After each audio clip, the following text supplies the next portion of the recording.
శ్రీమాత్రే నమః. ఏప్రిల్ 26 శని త్రయోదశి. శని దోషాలు పోవటానికి ఈ పరిహారాలు చేయండి. ఏప్రిల్ 26 శని త్రయోదశి పరమ పవిత్రమైనది.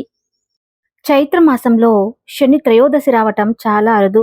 చైత్ర మాసంలో శని త్రయోదశి కలిసి వస్తే దాన్ని ఒక గొప్ప పర్వదినంగా భావిస్తారు. అయితే ఎంతో పవిత్రమైన ఈ శని త్రయోదశి రోజున ఏ సమయంలో అయినా సరే మీకు కుక్క కనిపిస్తే ఈ మాట అంటే చాలు, శనిదేవుడు మీ ఇంటికి కోట్లు పంపిస్తాడు, ఐశ్వర్యాన్ని ఇస్తాడు. ఆ రోజు కుక్క కనిపిస్తే ఇలా చేయటం వల్ల మీకు ఉన్న కష్టాలు, ఆర్థిక సమస్యలు పోతాయి. మీరు అపార కుబేరుడుగా మారిపోతారు, సకలైశ్వర్యాలను పొందుతారు అని వేద పండితులు చెబుతున్నారు. మరి శని త్రయోదశి రోజు కుక్క కనిపిస్తే ఏం చేయాలి అనే విషయాన్ని ఇప్పుడు మనం ఈ వీడియోలో వివరంగా తెలుసుకుందాం. అలాగే ఈ వీడియో చూసే ముందు ఓం శనీశ్వరాయ నమః అనే ఒక చిన్న కామెంట్ చేసి వీడియోని లైక్ చేయండి. శని త్రయోదశి అంటే శనివారం రోజు త్రయోదశి తిథి ఉన్న రోజున శని త్రయోదశి అంటారు. శని జన్మించిన తిథి కూడా త్రయోదశి. అందుకనే శని త్రయోదశికి అంతటి విశిష్టత ఏర్పడింది. శ్రీ మహావిష్ణువుడు ప్రీతిపాత్రమైన రోజు. అలాగే త్రయోదశి పరమేశ్వరునికి ఇష్టమైన దినం. అందుకని త్రయోదశి శనివారం నాడు వస్తే శివ కేశవులకు అత్యంత ప్రీతిపాత్రమైన రోజు అని పండితులు చెబుతున్నారు. శని త్రయోదశి రోజున సూర్యోదయానికి ముందే స్నానం చేసి నువ్వులతో శనికి అభిషేకం చేయాలి. సూర్యోదయం నుండి 1 గంట పాటు రుద్రాభిషేకం చేస్తే మంచి ఫలితాలు అనేవి వస్తాయి. ఉదయం వీలు కాని వారు సాయంత్రం సూర్యాస్తమయం సమయంలో అనగా 5:30 నుండి 6 గంటలన్నర వరకు ఈ నిమిషాల మధ్యలో చేయాలి. శనిదేవుడు అంటే చాలా మంది భయపడిపోతూ ఉంటారు. వాస్తవానికి శనిదేవుడు చాలా మంచివాడు. అమ్మానాన్నల ప్రేమను శనిదేవుడు చూపిస్తాడు. శని భగవానుడు అంటే నీతి, న్యాయం, ధర్మబద్ధతకు కట్టుబడి ఉంటాడు. గోచార రీత్యా శనిదేవుని ప్రభావం ఉన్నవారు ఆయనకు భక్తితో ధర్మబద్ధంగా పూజిస్తే వారికి ఎలాంటి కీడు చేయకుండా కాపాడుతాడు. నిజానికి శని భగవానుడిని మనసారా పూజించి ఆరాధించే భక్తులను కష్టాల నుంచి గట్టెక్కించే కరుణామూర్తి. ఇక ఎంతో ఇష్టమైన ఈశ్వరయ్యకు ఈ రోజు ప్రత్యేకమైన రోజున ఈ చెట్టును తాకితే చాలు, 1 గంటలో మీ ఒంటి మీద ఉన్న నెగిటివ్ ఎనర్జీ అంతా కూడా పోయి పాజిటివ్ ఎనర్జీ ఏర్పడుతుందని పెద్దలు చెబుతున్నారు. మరి ఆ చెట్టు ఏంటి అంటే శని త్రయోదశి రోజు మీకు దగ్గరలో రావి చెట్టు ఎక్కడ ఉంటే అక్కడికి వెళ్ళి ఆ చెట్టు తాకితే చాలు, శనీశ్వరుడి అనుగ్రహంతో అష్టైశ్వర్యాలు సిద్ధిస్తాయి. ఆ రోజు ఎక్కడ రావి చెట్టు కనిపించినా ఆ చెట్టుకు నీళ్లు పోసి తర్వాత చెట్టుకు నమస్కారం చేసి 21 సార్లు ఆ చెట్టును తాకండి. అలా తాకేటప్పుడు మీ కోరికను చెప్పుకోండి. అలా రావి చెట్టును తాకిన తర్వాత కాసేపు ఆ చెట్టు కింద కూర్చుని అంటే 15 నిమిషాలు అలా ప్రశాంతంగా చెట్టు కింద కూర్చోండి. ఆ తర్వాత ఇంటికి వెళ్ళండి. ఇదంతా చేయలేకపోతే కనీసం రావి చెట్టుకు 21 సార్లు తాకండి చాలు. ఈరోజు రావి చెట్టు తాకితే చాలు, దోషాలు పోతాయి. ఆ రావి చెట్టులోని అద్భుత శక్తులు మీలోనికి ప్రవేశిస్తాయి. ఒంట్లో ఉన్న రోగాలు, నెగిటివ్ ఎనర్జీ అంతా కూడా పోతుంది. మీ శరీరంలోని అలసట, నీరసం పోతాయి. 1 గంటలోనే మీ ఒంట్లోని చెడు శక్తులన్నీ కూడా పోతాయి. మంచి పాజిటివ్ శక్తి వస్తుంది. మీ కష్టాలు, బాధలు పోయి రాజయోగం పడుతుంది. అత్యుత్తమ ఔషధ గుణాలున్న చెట్లలో రావి చెట్టు ఒకటి. రావి చెట్టు దగ్గర కాస్త సమయం గడిపితే ఒంట్లోని నెగిటివ్ ఎనర్జీ అంతా కూడా పోతుంది. అందుకే దేవాలయాలలో రావి చెట్టును పెంచుతూ ఉంటారు. హిందూ సాంప్రదాయాల్లో రావి చెట్టుకు ఎంతో ప్రాముఖ్యత ఉంది. చెట్లను పూజించడం వలన మన హిందూ సాంప్రదాయంలో ఒకటి కొడుకుని కనడం కన్నా బాటలో మహావృక్షాలను నాటడం వల్ల పుణ్యమని భవిష్యత్తు పురాణం చెబుతుంది. అన్ని వృక్షాల్లో కల్లా రావి చెట్టు పరమ పవిత్రమైనది. శ్రీమద్ భాగవతంలో శ్రీకృష్ణ మహాభగవానుడు ఇట్లా చెప్పారు. రావి చెట్టుకు విష్ణు నివాసంగా పరిగణిస్తారు. అశ్వత్థ వృక్షంగా ప్రసిద్ధికెక్కిన ఈ రావి చెట్టు కింద పరమ భక్తులైన హిందువులు తమ ప్రాణాలను సైతం వదిలిపెట్టడానికి ఇష్టపడుతూ ఉంటారు. రావి చెట్టు వేర్లల్లో మహాశివుడు, చెట్టు కాండంలో కొమ్మల్లో నారాయణుడు, ఆకులలో హరి, చెట్టు కాయలలో సకల దేవతలు మరియు గురువు కొలువై ఉంటారు. సాక్షాత్తు విష్ణుమూర్తి ప్రతిరూపంగా రావి చెట్టును విశ్వసిస్తూ ఉంటారు. రావి చెట్టును పూజించడం వల్ల శనీశ్వరునికి బాధలు తొలగిపోయి లక్ష్మీ కటాక్షం కలుగుతుంది. ఈ చెట్టులో ఎన్నో ఔషధ గుణాలు ఉన్నాయి. ఈ చెట్టు యొక్క బెరడు, ఆకులు ఎన్నో వ్యాధుల నివారణకు ఉపయోగపడతాయని ఆయుర్వేద నిపుణులు చెబుతున్నారు. కానీ రావి చెట్టును పూజించడం హిందూ మతంలో చాలా ముఖ్యమైన ఆచారం. దాదాపుగా ప్రతి దేవాలయంలోనూ రావి చెట్టు ఉంటుంది. రావి చెట్టును భగవత్ రూపంగా హిందువులు భావిస్తూ ఉంటారు.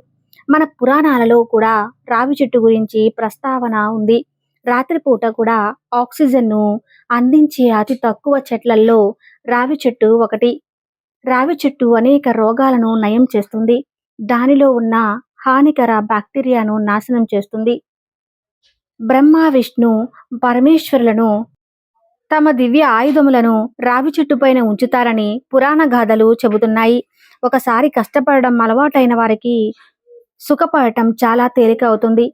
సుఖపడిన వారికి కష్టపడడం తెలియదు అని బాధాకరంగా ఉంటుంది. కానీ శనిగ్రహం అలా కాదు. కష్టాన్ని ఇచ్చిన తర్వాత కష్టపడిన దానికి ప్రతిఫలం కూడా ఇస్తారు. అలాగే సుఖాన్ని కూడా ఇస్తారు. అది ఎంత ఆనందంగా ఉంటుందో ఎవరికి వారే అనుభవిస్తే గాని తెలియదు. అది ఒకరు చెప్పేది కూడా కాదు. మీకున్న శని బాధలు తీరాలంటే శని త్రయోదశి రోజున ఈ స్తోత్రాన్ని తప్పనిసరిగా 108 సార్లు జపించాలి. నీలాంజన సమావేశం రవిపుత్రం యమాగ్రజం ఛాయాం మార్తాండ సంభూతం తం నమామి శ్వస్వమః. ఈ స్తోత్రాన్ని పఠించడం వల్ల మీకున్న బాధలు, ఆర్థిక సమస్యలు తొలగిపోతాయి. శని త్రయోదశి రోజున శని భగవానుడిని చేసే పూజ పునస్కారాలు మామూలు సమయంలో చేసే వాటికంటే అధిక శుభ ఫలితాలను ఇస్తాయి. అలాగే ఈ సమయంలో చేసే పాపాలు కూడా అధిక చెడు ఫలితాలను ఇస్తాయి.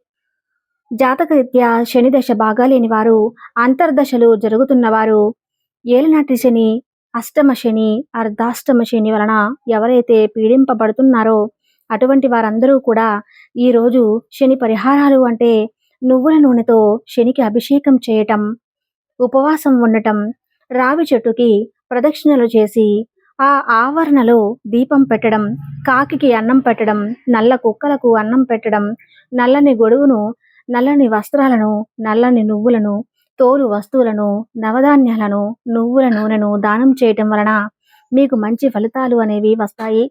ఈ విధంగా ఆ శనీశ్వరుణ్ణి పూజించి ఆరాధిస్తే బద్ధకము, చెడు ఆలోచనలు, రోగాలు, పాపము, దోషాలు, దారిద్ర్యం తొలగుతాయి.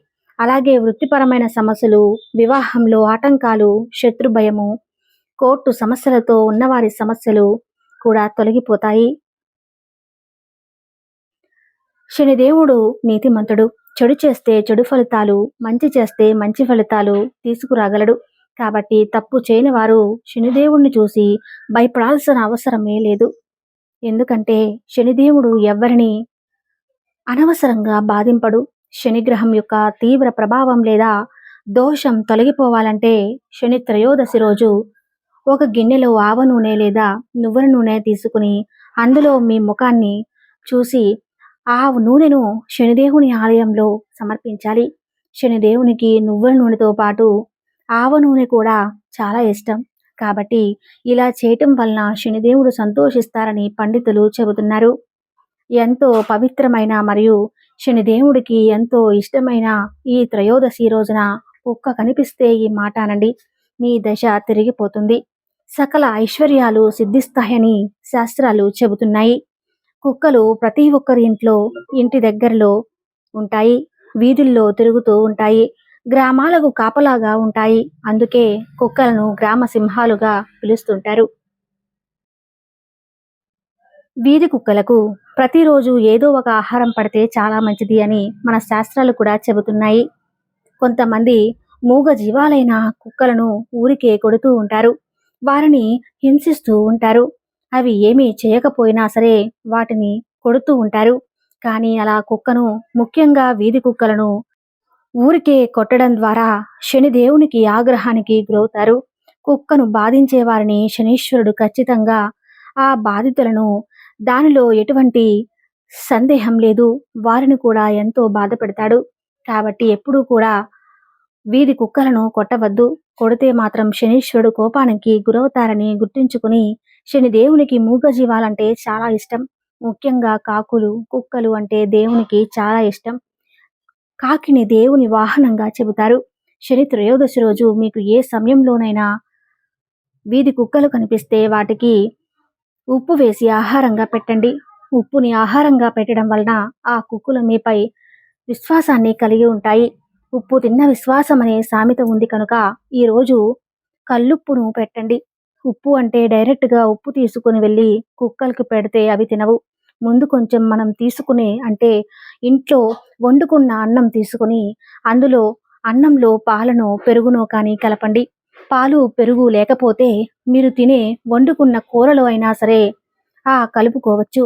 అన్నంలో పెరుగులో కానీ పాలల్లో కానీ కూరను కానీ మిక్స్ చేసి ఆ తర్వాత అన్నంపై చిటికెడు ఉప్పును కూడా వేయండి. అంటే సాల్ట్ వేయండి. కల్లుప్పైనా ఏం కాదు, వేసుకోవచ్చు. రవంత ఉప్పుని అన్నం మీద చల్లండి. ఆ తర్వాత ఉప్పు కలిపిన అన్నాన్ని కుక్కలకు పెట్టండి. మీరు ఏ సమయంలో అయినా కుక్క కనిపించినా ఆ కుక్క దగ్గరకు పిలిచి ఈ ఉప్పు కలిపిన అన్నాన్ని తినిపించండి. ఒక కుక్క కనిపించినా చాలు, ఆ ఒక్క కుక్కకైనా పెట్టండి. మీరు పెట్టిన ఆహారాన్ని కుక్క తింటే ఇంకా చాలా మంచిది. ఇలా మీరు పెట్టిన ఆహారాన్ని, అన్నాన్ని కుక్కలు తింటున్న సమయంలో ఓం శం శనీశ్వరాయ నమః అనే మంత్రాన్ని 3 సార్లు పలకండి. ఈరోజు కుక్కకు ఆహారం పెట్టి ఈ మంత్రాన్ని పఠిస్తే శనీశ్వరుడు మిమ్మల్ని తప్పక అనుగ్రహిస్తాడు. అలాగే మీకు ఉన్న దోషాలు పోతాయి. మీకు ఏ కష్టాలు, బాధలు ఏమున్నా తొలగిపోతాయి. అలాగే మీరు ఎంతో పుణ్యం వస్తుంది. మీ దశ మారిపోతుంది. శనీశ్వరుడు అనుగ్రహంతో మీకు సకల ఐశ్వర్యాలు సిద్ధిస్తాయి. కనుక ఈ శని త్రయోదశి రోజున కుక్క కనిపిస్తే అందరూ మేము చెప్పిన విధంగా చేసి మంచి శుభ ఫలితాలు పొందండి. ఈ వీడియో మీకు నచ్చితే తప్పకుండా లైక్ చేసి ఓం శనీశ్వరాయ నమః అని చిన్న కామెంట్ చేయండి. Thank you.